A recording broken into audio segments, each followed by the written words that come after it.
Hola, muy buenas noches. ¿Todos pueden escucharme y ver bien mi pantalla?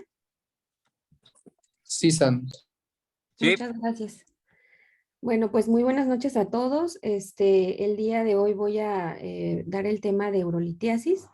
Este tema está encaminado y corresponde al módulo de las patologías urológicas que hemos estado viendo en las últimas clases.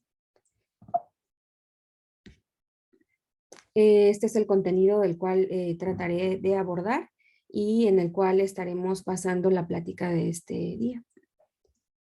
Pues bien, la urolitiasis en sí es la presencia de cálculos en el riñón, en uréteres, vejiga y uretra, y esto va a ser consecuencia de una o varias alteraciones que ocurren en la composición urinaria. Ya sea porque favorece la cristalización de la orina o por algunos mecanismos que hacen su precipitación por disminución en la excreción de la misma. Esta es la tercera patología urológica más frecuente, esto detrás de las infecciones del tracto urinario y de la patología prostática. Epidemiológicamente sabemos que pues la urolitiasis afecta a 4% de la población mundial, de acuerdo a la prevalencia registrada en los últimos años. No hay muchos datos al respecto porque la mayoría de los estudios se encaminan más hacia el diagnóstico, que es en lo que está repuntando más hacia la investigación que en la prevalencia.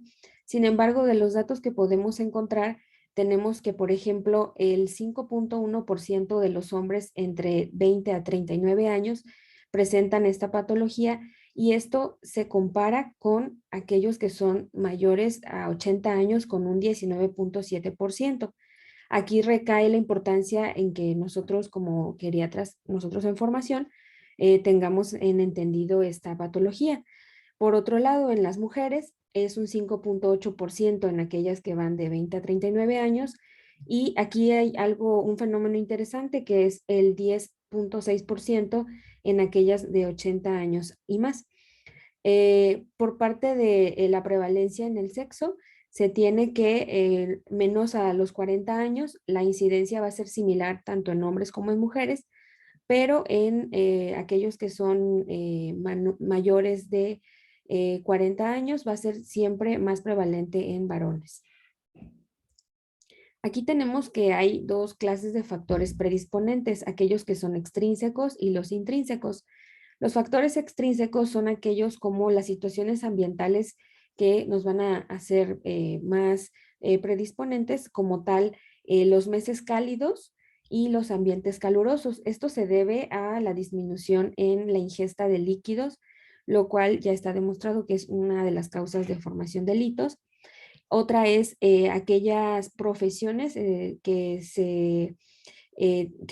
nos condicionan a utilizar de forma menos frecuente los sanitarios.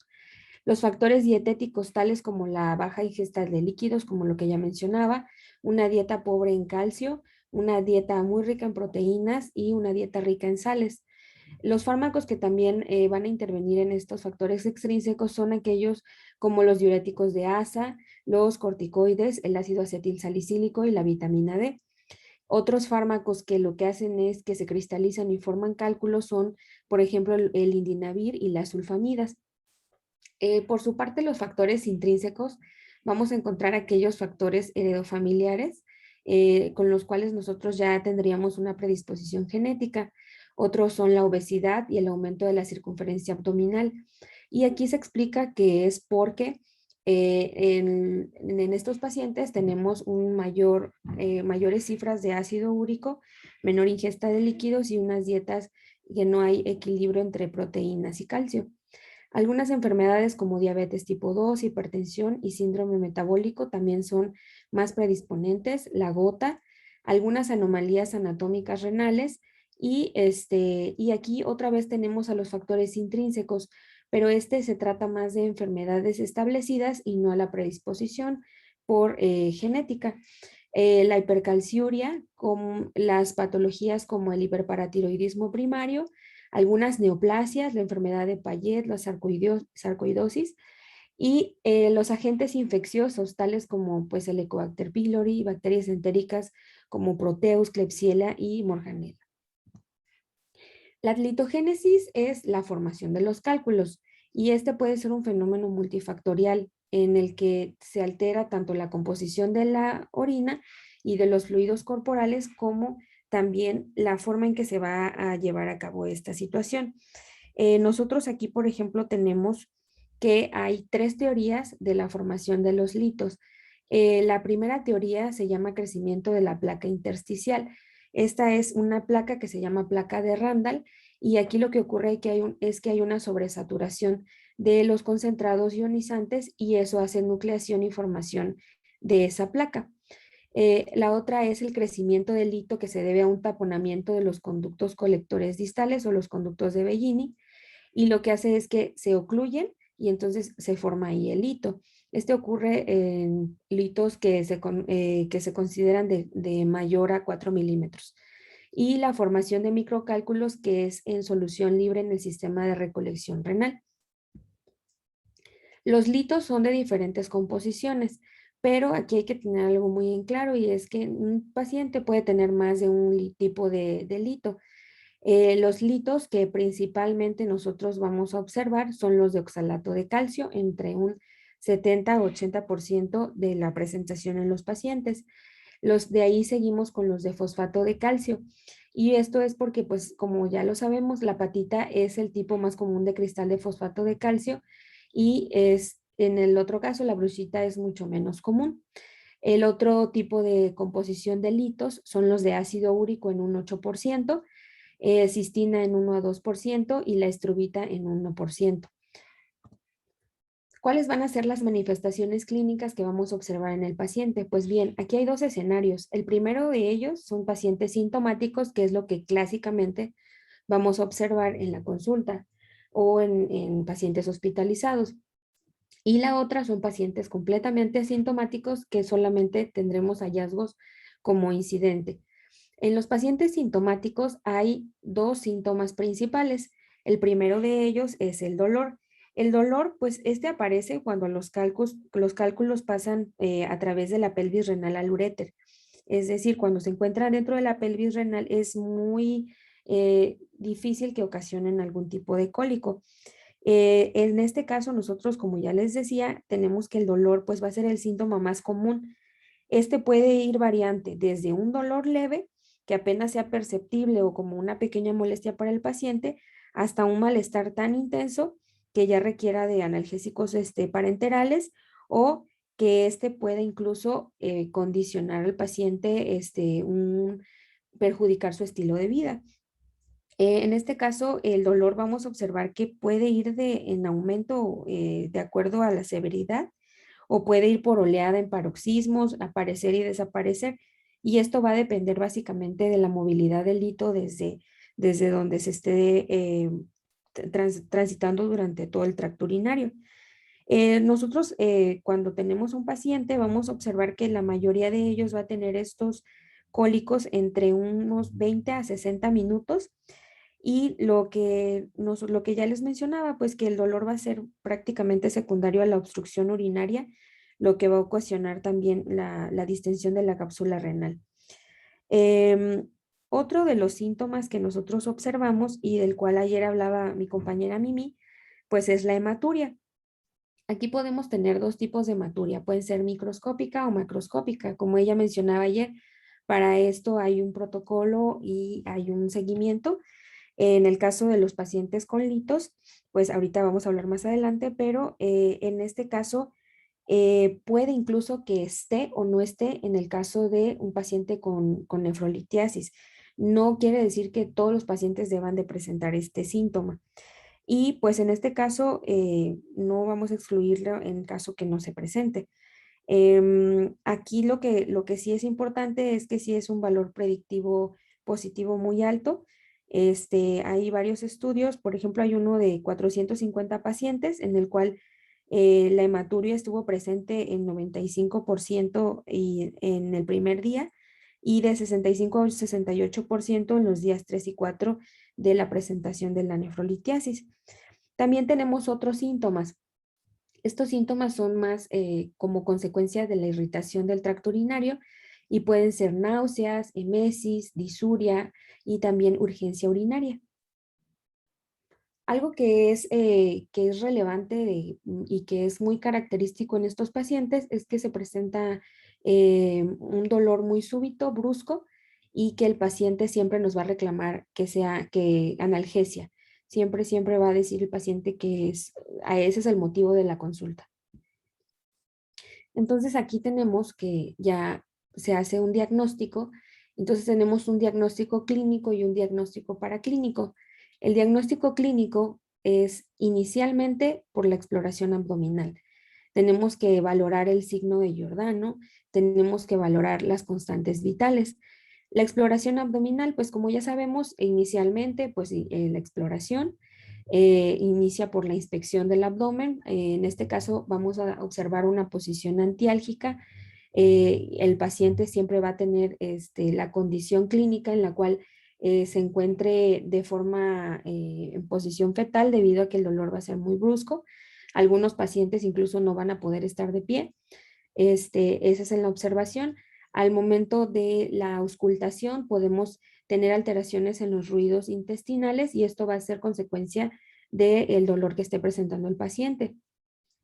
Al momento de la palpación, nosotros vamos a tener que evaluar los puntos uretrales y estos pues sabemos que son tres. El superior va a ser aquel que se encuentra a la altura de la línea umbilical y este es la inserción en el borde externo del recto anterior.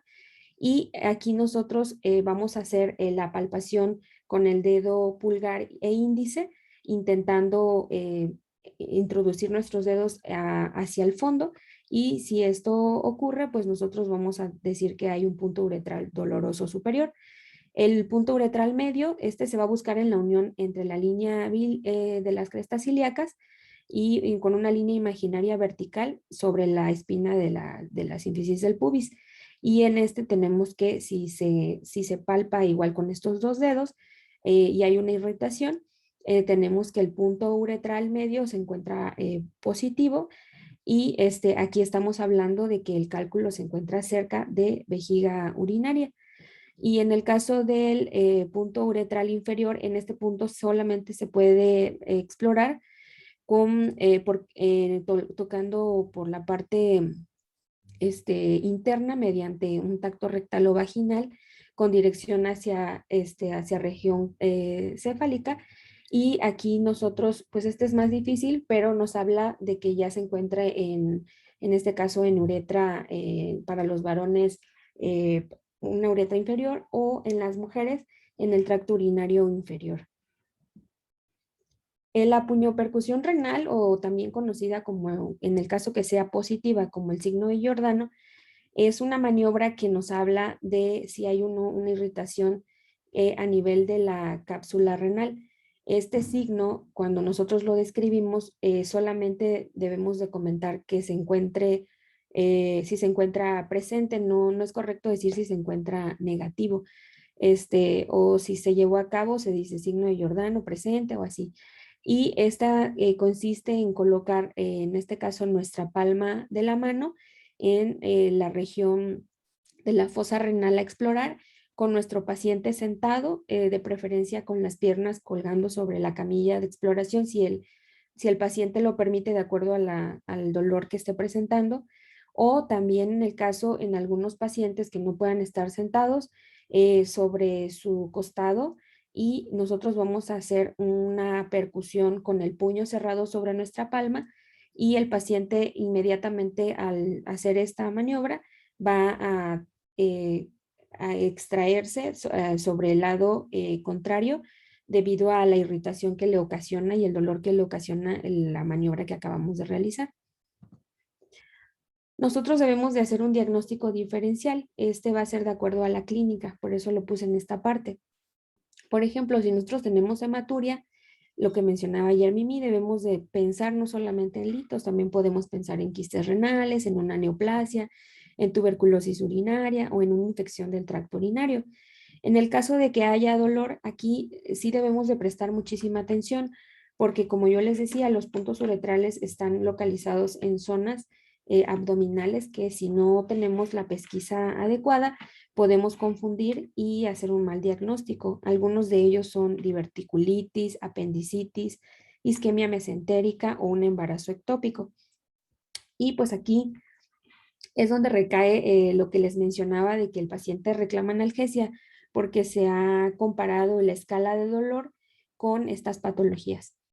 Otra, cuando hay obstrucción uretral extrínseca, podemos estar confundiéndola con patologías digestivas, genitales o vasculares. En las digestivas, pensar en una obstrucción por un plastrón, la enfermedad de Crohn. En el caso del área genital, debido a que el dolor referido siempre, en el caso de los varones, se va a dirigir hacia la región escrotal y a la cara interna del muslo, podemos pensar en tumoración, abscesos o torsión testicular u ovárica. En el caso de las causas vasculares, pensar en una embolia renal, aneurismas y en estas patologías. En el caso del diagnóstico paraclínico, debemos empezar por exámenes general de orina, radiografía de abdomen, ultrasonido renal y tomografía abdominal. Esto es como el panorama al cual nosotros, de acuerdo al nivel de atención en el que nos encontramos, podemos tener acceso. Sin embargo, hay muchísimas otras, en este caso, formas de diagnosticar que de acuerdo a la vanguardia han ido resultando. Y ahorita hablaremos de cada una de ellas. En el caso de los exámenes de laboratorio, los principales o en los cuales debemos de prestar más atención van a ser el examen general de orina en primer término, porque en él vamos a observar el comportamiento del pH. Como sabemos, el pH ácido va a proteger hacia nuestro organismo a la formación de litos. También en el examen general de orina, nosotros vamos a observar el comportamiento de leucocitos, nitritos, el sedimento. Esto es con la finalidad de ver si hay una infección de vías urinarias que esté ocurriendo al mismo tiempo que esta nefrolitiasis. Y también en el examen general de orina vamos a observar la densidad de la orina y en estos casos también nos van a reportar el tipo de cristales que se encuentren en el paciente.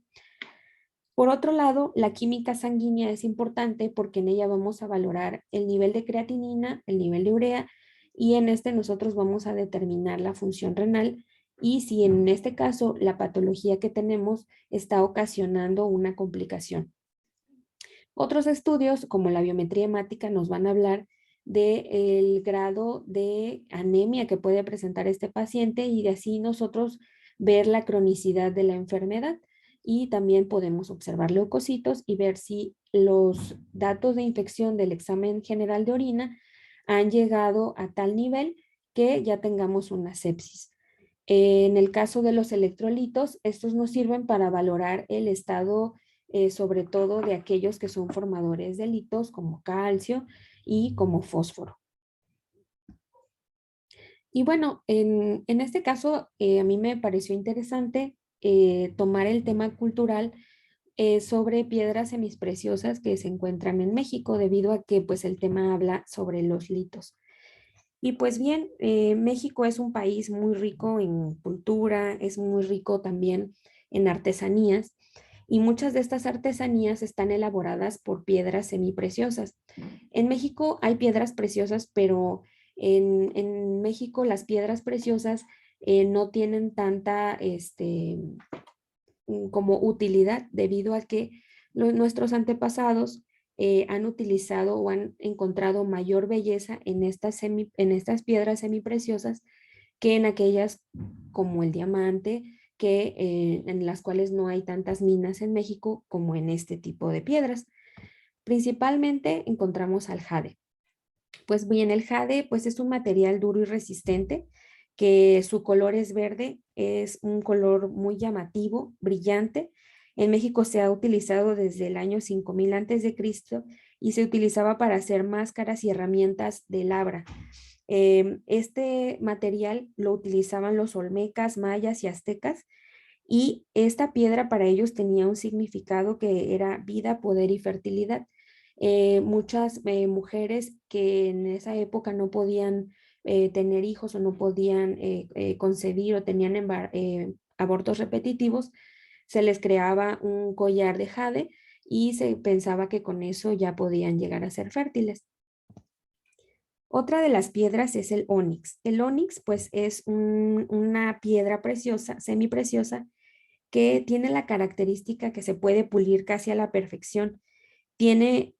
Nosotros vemos en la imagen que es verde, sin embargo, al microscopio se puede observar que tienen tonalidades verdes llamativas y esta piedra se forma a través de la acumulación de gases volcánicos. Y para el conocimiento de todos, pues México es el mayor productor de ónix en el mundo y el estado que más lo produce es el estado de Durango. De hecho, ahí se encuentra el yacimiento más grande de ónix. Este puede ser utilizado tanto para la industria, en este caso de construcción, como también para algunos insumos que se utilizan para formar partes mecánicas, como partes de automotrices y en la anterioridad se utilizaba como arma de caza. El ópalo, este me llamó mucho la atención porque pues incluso su nombre correcto es ópalo de fuego o ópalo de Querétaro. Esta es una piedra que es un cristal. Hay muchas variaciones y colores. Puede haber rojo, naranja, amarillo, verde y café. Si ustedes van al centro de Querétaro, en donde venden piedritas, van a observar que hay muchas pulseras de este material. Yo no tenía el conocimiento de ello hasta que empecé a ver el tema. Y pues en México se le denomina que es ópalo de fuego, porque aquí solamente en México prevalece mucho un tono anaranjado muy intenso y las principales minas se encuentran aquí en el estado. Aquí la mayoría de los usos que se les ha dado son para bisutería y desde nuestros antepasados siempre se utilizó para este fin. Por otro lado tenemos a el ámbar. El ámbar es una piedra de color café, es una resina. Hay muchas variaciones, hay desde amarillo, rojo y verde. El color que es más caro porque se considera que se encuentra en menor cantidad y es más difícil de extraer de las minas es el rojo, pero los tres son de un color muy bonito. La característica de ellos es que a la luz de ultravioleta cambian a un tono verdoso. La piedra siempre va a estar fría. Esa es una forma de identificar que no haya falsificaciones de la misma porque desafortunadamente es la piedra que más falsifican algunas personas y la confunden con el plástico. En este caso, el ámbar se encuentra prevalentemente en Chiapas. Lo utilizaban nuestros antepasados para proteger de mal de ojo, mala suerte y esas cosas. Este, y lo que llama mucho la atención es que este material tiene aproximadamente de 25 a 30 millones de años en algunas de las piedras que han encontrado en los yacimientos de estas minas y el ámbar más duro del mundo se encuentra aquí en México. Es por eso que es tan prestigiosa la extracción de ese material aquí. Y por último tenemos a la obsidiana. Bueno, pues la obsidiana es producto de una roca volcánica. Esta sí es de color negro, la más común, pero podemos encontrarla también en colores rojizos o verdes. En la cultura maya, esta la utilizaban para fabricar armas y las armas eran pues obviamente para lesionar a otros porque puedes lijarlas a tal forma que sean cortantes. Y pues debido a que en México hay muchos volcanes, esta piedra es muy popular. Actualmente esta piedra, lo que me llama la atención y que se me hizo muy interesante, es que es usada por cirujanos en algunos insumos médicos para como elementos cortantes. No encontré algún ejemplo, pero decía que era sobre todo en elementos para hacer incisiones, sobre todo. Bueno, regresando a nuestro tema, las modalidades de diagnóstico por imagen van a tener siempre ventajas y desventajas. Inicialmente tenemos que se encuentra el ultrasonido de riñones y vejiga urinaria. Una de sus ventajas pues es que obviamente no hay radiación y va a ser una buena herramienta para detectar hidronefrosis. pero en este caso su desventaja es que aquí no lo dice, pero bueno, es operador dependiente y la sensibilidad va a ser de baja a moderada y va a haber pues de un 24 a 57% de observación de cálculos. Las mediciones de estos van a ser un poco inexactas, así como su localización y lo que no, en este caso, le atribuye como ventaja es que no va a ser diagnóstico en pacientes con un hábito corporal grande porque no vamos a poder identificar adecuadamente la localización de estos litos. Por su parte, la tomografía, sin contraste, la tomografía simple de abdomen y pelvis va a tener una precisión diagnóstica con una sensibilidad del 0.97 y especificidad de 0.95 y detecta igual hidronefrosis de forma fiable y en este caso sí vamos a poder hacer mediciones un poco más precisas, así como localizarlos de forma más adecuada. Pues su desventaja, como ya es su desventaja propia, pues es la radiación y en algunas ocasiones la necesidad de requerir contraste para que sea un poco más preciso el estudio. La radiografía de abdomen, pues en esta vamos a tener que si hay mediciones precisas del tamaño de los litos y la localización. Y esta nos va a servir en complemento con el ultrasonido para planificar el tratamiento. Pero su desventaja es que pues es poco menos sensible y va a detectar esta solo del 29 al 59% de los cálculos, no detecta hidronefrosis y pues aparte da una cierta cantidad de radiación. La resonancia magnética de abdomen y pelvis, pues no hay radiación, detecta la hidronefrosis y va a localizar con precisión los litos. Pues la desventaja es que es muy baja, ya que las piedras van a ser casi visibles. Ese término está un poco ambiguo, pero de acuerdo a lo que observamos de radiopacidad y todo esto de la composición de la piedra, no nos va a poder brindar una buena observación. Las mediciones van a ser a veces inexactas y también vamos a tener el paciente va a tener que estar inmóvil durante el estudio para que sea más fiable. Y por último tenemos la pielografía intravenosa, que esta va a detectar hidronefrosis de forma fiable y también nos va a ayudar a localizar y medir los litos para planificar el tratamiento. En la desventaja, pues, es que es menos precisa que la TAC, hay radiación y requiere de contraste. Estos dos últimos estudios tienen otra desventaja, que es el acceso a ellos. No tenemos en todos los centros hospitalarios al alcance el poder solicitar estos estudios.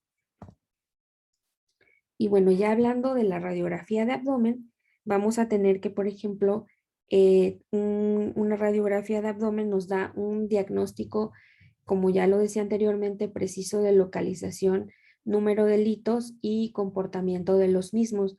En esta imagen vamos a observar una nefrolitiasis, es una proyección anteroposterior de una radiografía abdominal y vamos a ver un cálculo en cuerno de ciervo, que es lo que se ve en este espacio.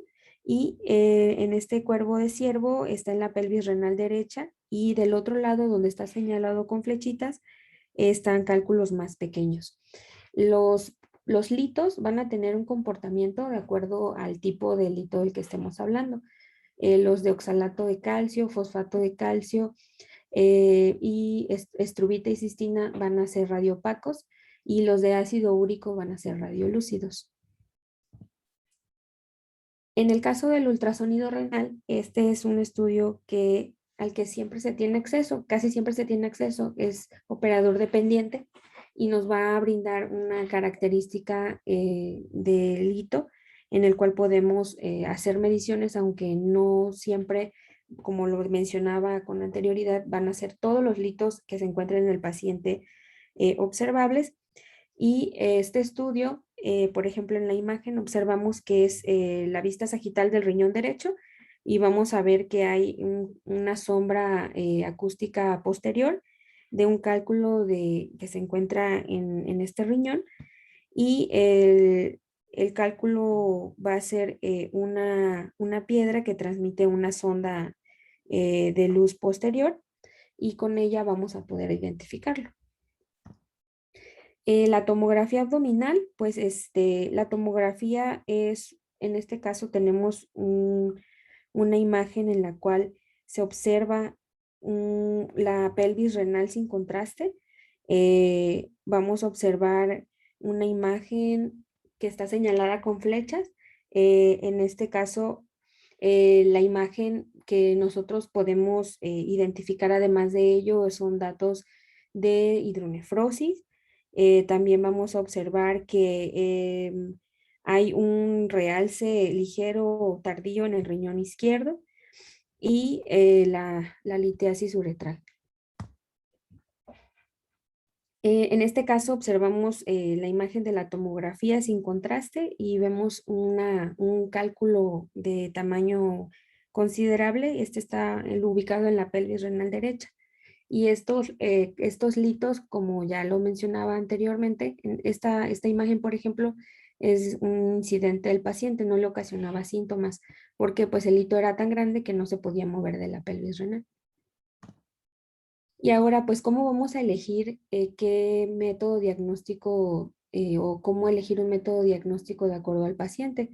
Inicialmente, si es un paciente que no está embarazada o un varón, vamos a decir que es viable solicitar una tomografía.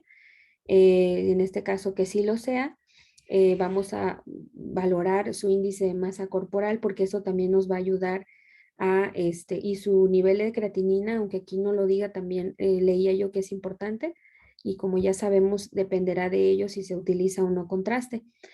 Y en el caso de que sea una mujer embarazada, se va a preferir que se haga un ultrasonido. En el caso de que la tomografía no sea viable porque el paciente tenga un índice de masa corporal por arriba de 30 y no pueda pasar a través del tomógrafo o porque el paciente tenga un nivel de creatinina elevado, entonces vamos a elegir una radiografía o un ultrasonido. Ahora bien, el tratamiento que se debe de proporcionar a un paciente, el primero o lo inicial va a ser eh, clasificar al paciente para saber si va a tener un manejo ambulatorio o un manejo hospitalario. Esto va a depender sobre todo de las características clínicas con las cuales acuda nuestro paciente.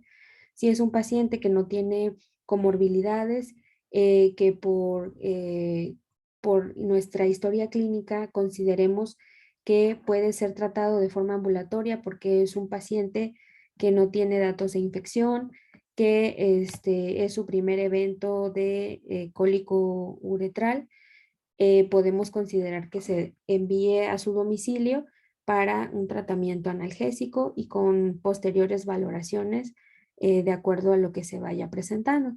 Y el manejo hospitalario se prefiere en aquellos pacientes en los cuales se encuentre presente una complicación o el paciente se encuentre con datos de infección severa o un paciente que tenga factores de riesgo para seguir de forma apropiada un tratamiento.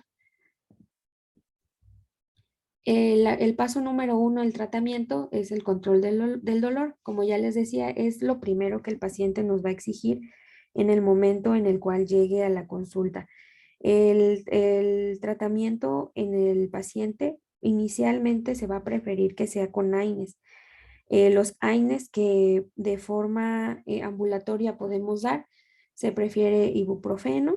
En el caso del medio hospitalario, se ha observado una buena evolución con ketorolaco y nosotros debemos de tener presente que siempre los AINES van a ser el primer paso del tratamiento del dolor.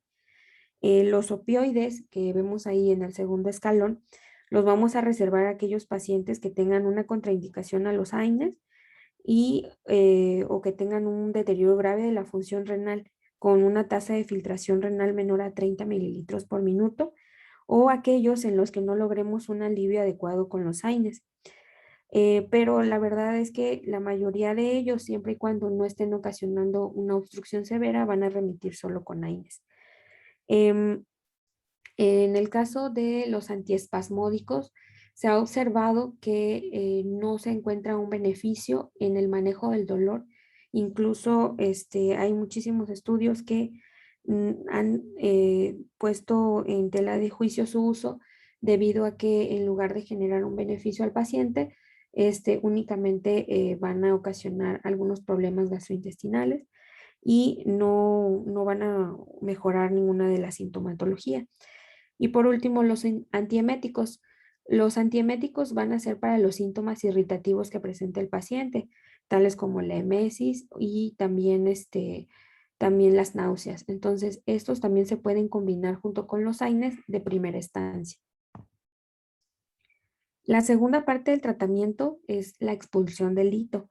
En el caso de la expulsión del lito, vamos a tener que va a depender del tamaño del lito, su comportamiento. La probabilidad de que el cálculo renal, uretral, perdón, pase de un sitio a otro va a depender del tamaño y de la ubicación.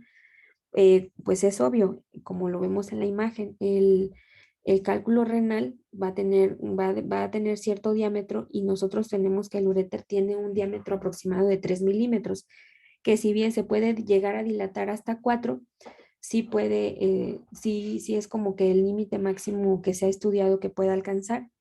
Y en ese caso nosotros en los litos que sean mayores a 5 milímetros, vamos a observar que sí pueden llegar a pasar, pero con ayuda de algunos fármacos de los cuales hablaré más adelante,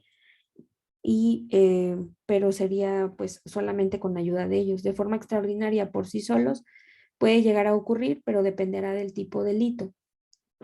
Aquí observamos una tabla que es de un estudio que fue un análisis multivariante que lo que hacían es que estudiaban el comportamiento de acuerdo a los factores predictivos sobre la expulsión de los litos.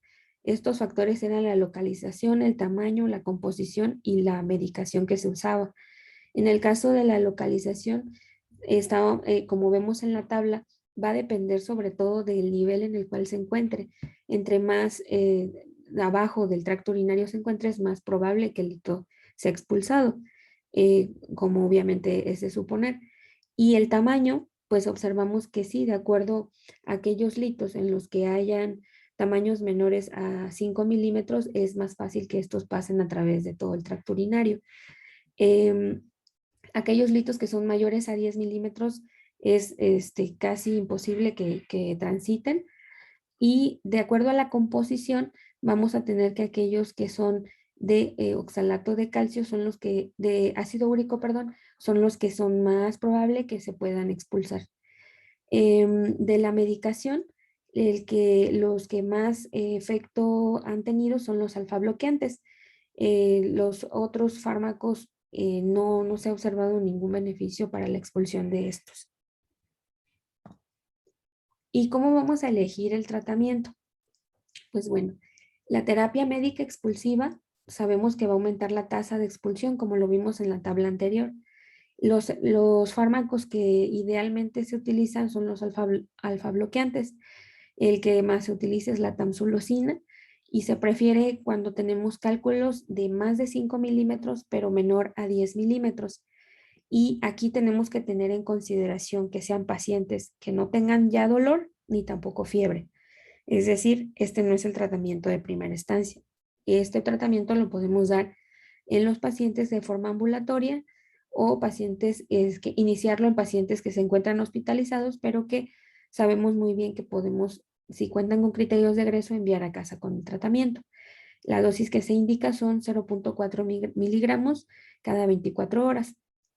Otros medicamentos son los bloqueadores de canales de calcio. El que se utiliza es el nifedipino. Es menos usado y su efecto va a ser más tardío. Aquí, de los estudios que yo encontré, no muchos recomiendan esta terapia debido a que, como ya sabemos, nifedipino, pues su efecto antihipertensivo puede ser, en este caso, contraindicado en algunos pacientes. Y también tenemos a los inhibidores de la fosfodiesterasa, como el tadalafil.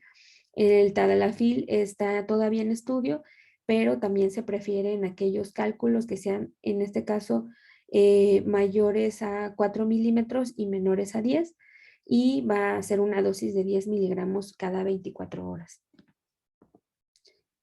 El manejo de la nefrolitiasis sintomática aguda va a tener entonces, podemos seguir este tipo de algoritmo. Tenemos pacientes que tienen síntomas uretrales de un lito. En este caso, pues es dolor. El paciente también puede llegar a tener otros síntomas como por ejemplo intolerancia a la vía oral, dolor insoportable y fiebre. Si tenemos en el lado izquierdo del diagrama que sí los presentan, el paciente se debe de admitir a hospital. Entonces, aquí nosotros vamos a observar si el paciente tiene datos de infección urinaria, si hay alguna lesión renal aguda, si se encuentra con anuria y ya por una obstrucción, o si aparte tiene otros síntomas como dolor, náusea o vómito. En el caso de que así sea, se tiene que solicitar una evaluación urológica, y pues aquí ya depende de eso, se derivaría el tratamiento. En el caso que el paciente no presente ni intolerancia a la vía oral, ni dolor incontrolable, ni fiebre, nosotros podemos pasar directamente a medidas de soporte, como son observar el comportamiento del paciente, tratar los síntomas, el dolor del paciente, tratar de dar el tratamiento para que el hito sea expulsado, que en este caso es el alfa beta, y posteriormente, si el paciente continúa con los síntomas después de 4 semanas o persiste el dolor o el hito mide más de 10 milímetros, debemos de mandar al paciente, en el caso de que así sea, a una evaluación urológica, y si no, ver otro tratamiento para la expulsión del hito. Y entonces, ¿cuándo vamos a enviar a un paciente a la consulta urológica? Nosotros el fin de semana tenemos a un doctor, un médico adscrito que es nuevo, y precisamente nos preguntaba eso, que a partir de cuántos milímetros nosotros ya debemos de solicitar a urología que se haga cargo del hito, pues es a partir de 10 milímetros, o en el caso de un lito de menos de 5 milímetros, perdón, que no se logró expulsar después de 4 semanas de tratamiento. Otra de lo que debemos de considerar para llamar al urólogo es que esté con anuria, que además de las tres características anteriores tenga una infección de vías urinarias, o todo esto anterior al paciente le esté ocasionando una lesión renal aguda que sea secundaria a la obstrucción. Y entonces el urólogo puede ofrecer estas 4 terapias de expulsión no farmacológica. Son terapias que ya son intervencionistas. La más utilizada es la litotricia extracorpórea por ondas de choque. La segunda es la ureteroscopía con litotricia con láser. Esta es muy, muy popular en el medio privado. Una que es ya mucho menos usada es la nefrolitotomía percutánea, y al igual que la extracción laparoscópica de cálculos. Estas dos últimas, si bien antes eran muy utilizadas, la literatura dice que en la actualidad ya muchas veces ya está en desuso, debido a que ya se cuenta con terapias más innovadoras. ¿Cuáles son las complicaciones que nosotros podemos observar en un paciente que, a pesar de que se le dio el tratamiento y no se haya dado el seguimiento correcto, o el hito sea de mayor a 10 milímetros y se encuentra asociado a algo más? Pues vamos a tener que el paciente puede presentar una obstrucción renal persistente.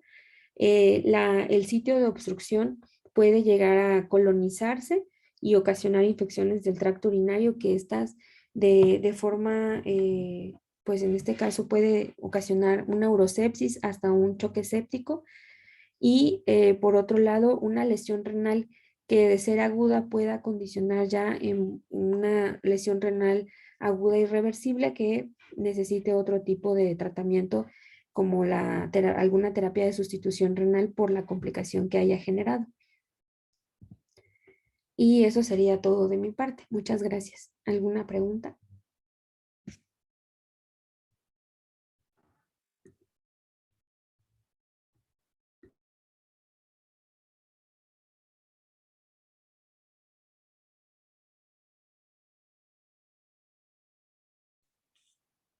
¿Alguna pregunta aquí para la doctora?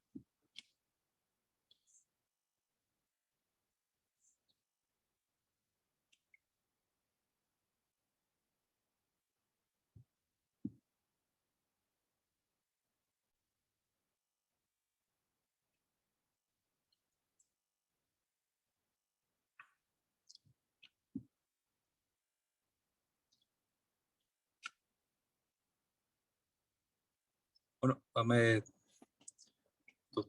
me gustó el tema, y bueno, como comentan, ¿no? Una patología ahí muy común en el paciente. Y bueno, la radiografía, pues sí sirve, ¿no? Pero generalmente, bueno, hay algunos cálculos que son radiolúcidos, como por ejemplo, bueno, ¿algo leíste de los radiolúcidos? Sí, doctor, los de ácido úrico son los radiolúcidos. Radiolúcidos, exactamente. Esos igual no se pueden ver ahí por placa, pero bueno, de entrada generalmente siempre pedimos un ultrasonido como un método menos invasivo, pero como bien comentabas, el ultrasonido pues es un estudio que es operador dependiente, entonces depende mucho de las habilidades de la persona que lo está haciendo, para que, bueno, pues te determine ahí dónde están los cálculos. Sin embargo, bueno, a mí me ha tocado que cuando eh, pues algún paciente lo requiere valorar un urólogo, cuando el paciente, bueno, pues está el dolor persistente, cuando por ultrasonido pareciera que hay una hidronefrosis. Normalmente, bueno, el estudio ideal que, bueno, siempre la mayoría de los urólogos para operarlo siempre lo piden, es el Eurotac, ¿no? Bueno, pues siempre lo pide. Y eh, me ha tocado, no sé si, bueno, como comentabas, ¿no? Utilizan la tansulosina, eh, pero también no sé si algo vistes, porque bueno, hay unas formulaciones de citrato de potasio que, que, bueno, en teoría en ocasiones también se dan, que tienen la función de el citrato de potasio, que es lo soluble, de que se una con el oxalato, que este es insoluble, y hacerlo soluble. Entonces, pues de una manera para tratar a ver si sale si se hace más soluble este cálculo y que pueda salir. La verdad me ha tocado que se utiliza mucho, no he visto así como que mucha evidencia.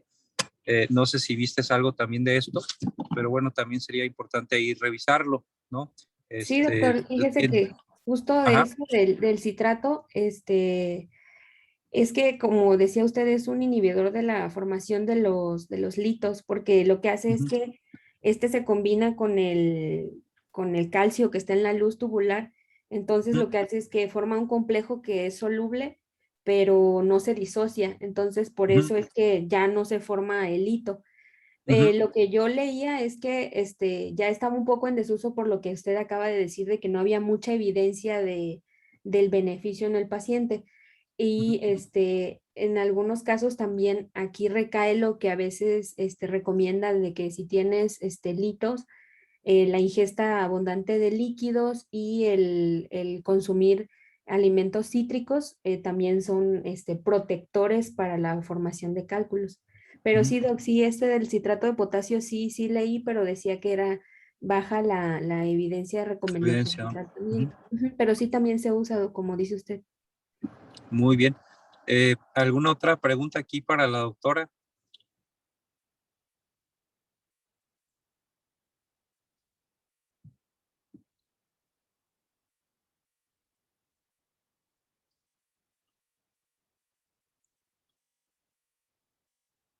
Doctor Lascano, doctor. ¿Qué pasó? ¿Nadie va a hablar?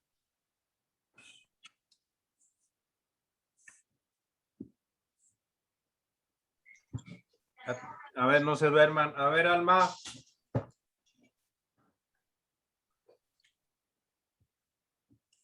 Ahí estás.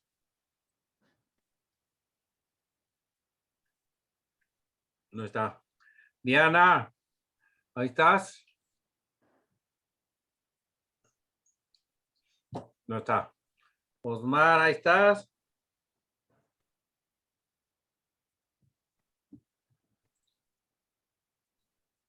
No está, nada más pone, ahí está. No, Luis Ricardo.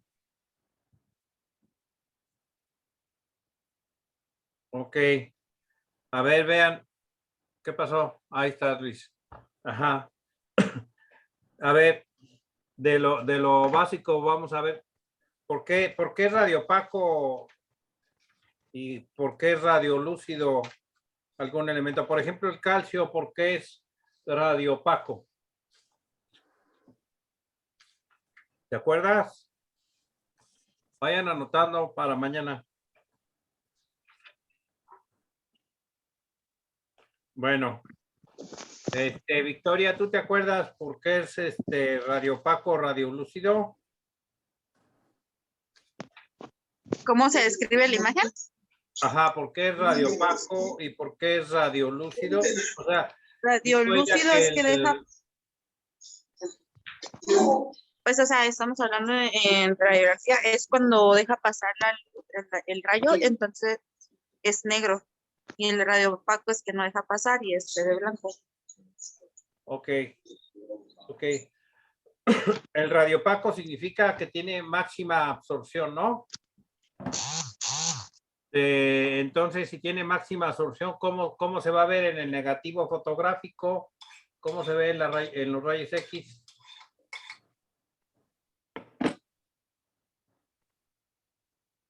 ¿Negro o blanco? Radiopaco se ve blanco. Blanco. Ok.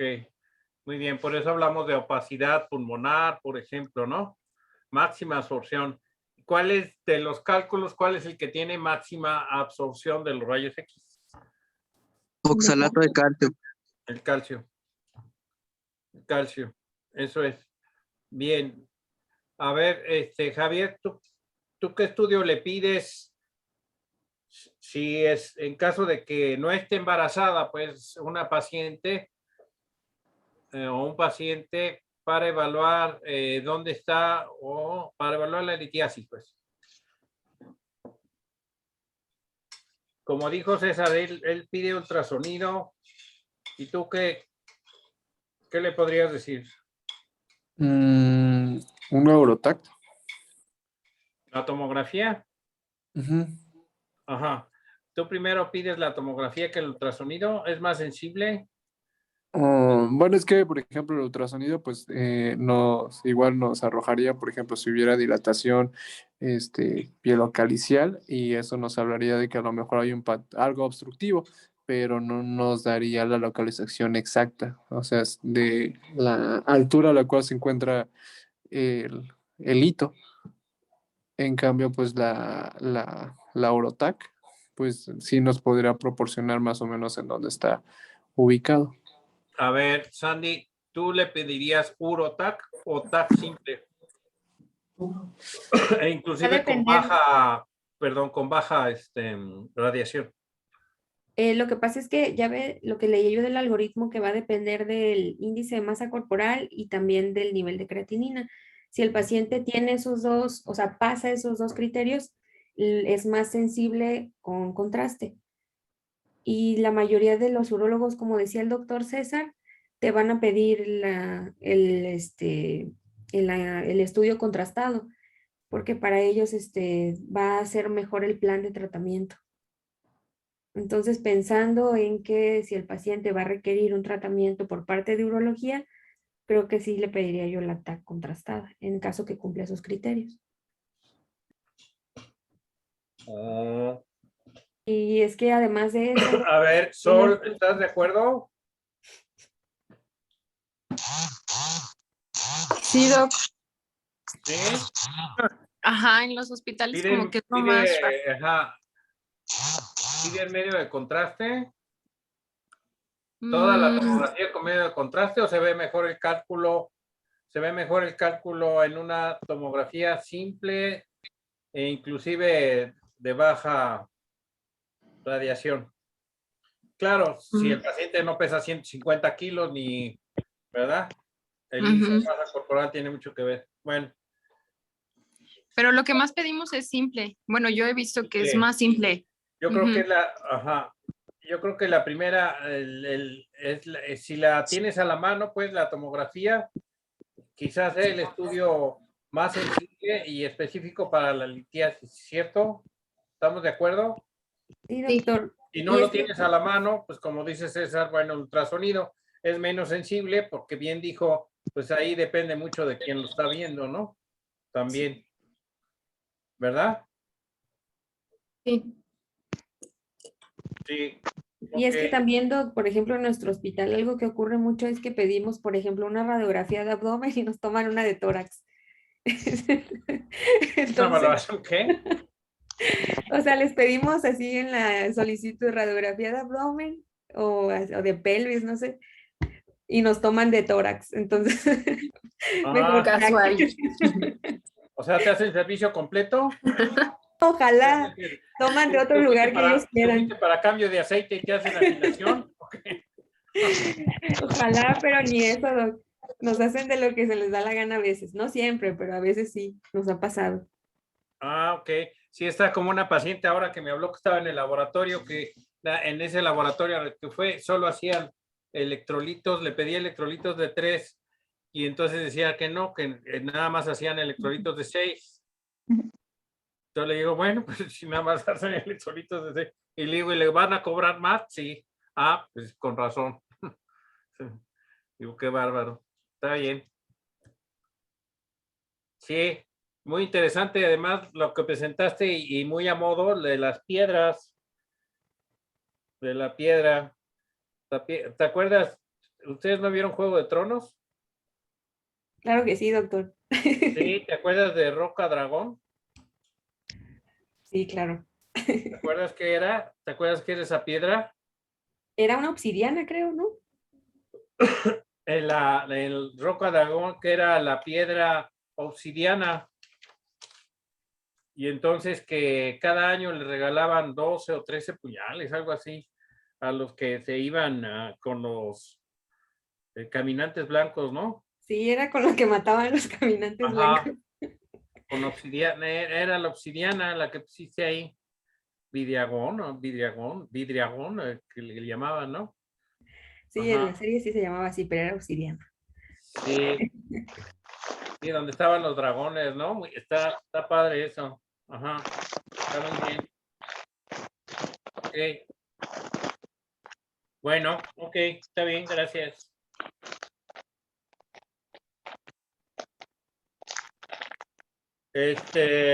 Otra vez, a los que le pedí déjame ver el chat. No me han mandado nada.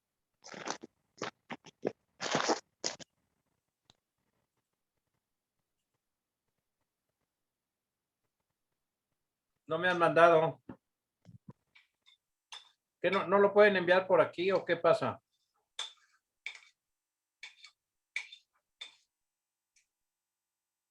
¿O no quieren enviarlo o qué?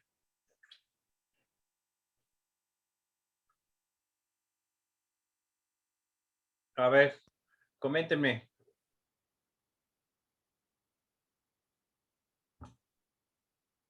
¿Ya me lo van a enviar? A ver. Dice, muy buena presentación, ok, pero no trae la rúbrica.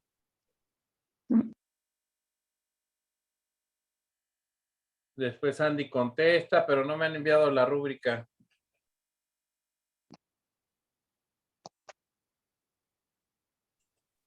A ver, díganme, ¿qué pasa? ¿Me la van a enviar? ¿O qué dificultad tienen para enviar la rúbrica? A ver, Sandy, ¿tú me has enviado la rúbrica por este medio? Yo sí. No, doctor, fíjese que yo la vez que le envió no me percaté del chat. Entonces a lo mejor y no han visto que está en el chat. Ah. Sí, a mí solo una vez me la ha pedido y la verdad no se la envié porque O sea, tú no puedes, si yo te pido que me envíes la rúbrica, ¿me la puedes enviar por este medio o no? Sí, se adjunta en el chat en donde están los tres puntitos. A ver. Ah, no, donde está la hojita. Desde donde dice su ordenador y ya ahí abre una ventana al archivo. Me imagino en descargas o algo así. pero es donde está, donde dice para todos, le pueden cambiar a donde dice ya sea al doctor Márquez o al doctor Guillermo, al segundo, y ya le dan en la hojita y donde dice su ordenador o si lo tienen en cualquiera de las opciones que aparecen ahí y ya se envía. No está difícil. Ajá. Creo que todos pueden hacerlo, ¿no? Sí, sí, tal vez porque dice todos no quieran, pero también lo pueden seleccionar a quién se lo quieren enviar de forma individual. Sí. Sí, es importante que le envíen, ¿no? Entonces, si no pudieron enviarlo por acá, por cualquier motivo, pues envíenmela por correo, no sé. Todos tienen mi correo, ¿no? Ujú. ¿Sale? Órale, pues, sale, ándele. Gracias a todos, descansen. Gracias. Gracias. Buenas noches.